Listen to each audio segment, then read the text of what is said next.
কবিগুরু রবীন্দ্রনাথ ঠাকুরের বর্ষার দিনে। এমন দিনে তারে বলা যায়, এমন ঘন ঘোর বরিশায়, এমন মেঘস্বরে বাদল ঝরঝরে, তপনহীন ঘন তমসায়।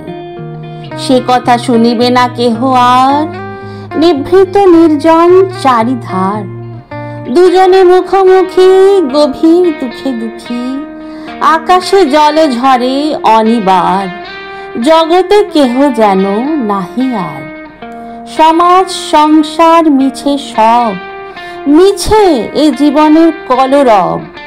কেবল আঁখি দিয়ে আঁখির সুধা পিয়ে, হৃদয় দিয়ে হৃদি অনুভব। আধারে মিশে গেছে আর সব, বলিতে বাজিবে না নিজ কানে, চমক লাগিবে না নিজ প্রাণে।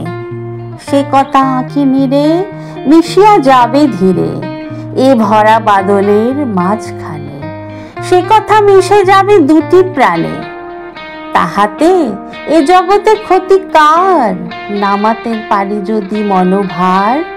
শ্রাবণ বরিশানে একদা গৃহকোণে, দু কথা বলি যদি কাহে তার, তাহাতে আসি যাবে কি বা কার? আছে তো তার পরে 12 মাস, উঠিবে কত কথা কত হাস। আসিবে কত লোক কত না দুঃখ শোক, সে কথা কোনখানে পাবে নাশ?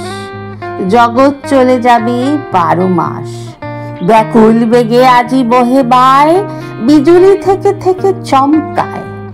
যে কথায় জীবনে রহিয়া গেল মনে, সে কথা আজই যেন বলা যায়, এমন ঘন ঘোর বরিশায়। নমস্কার।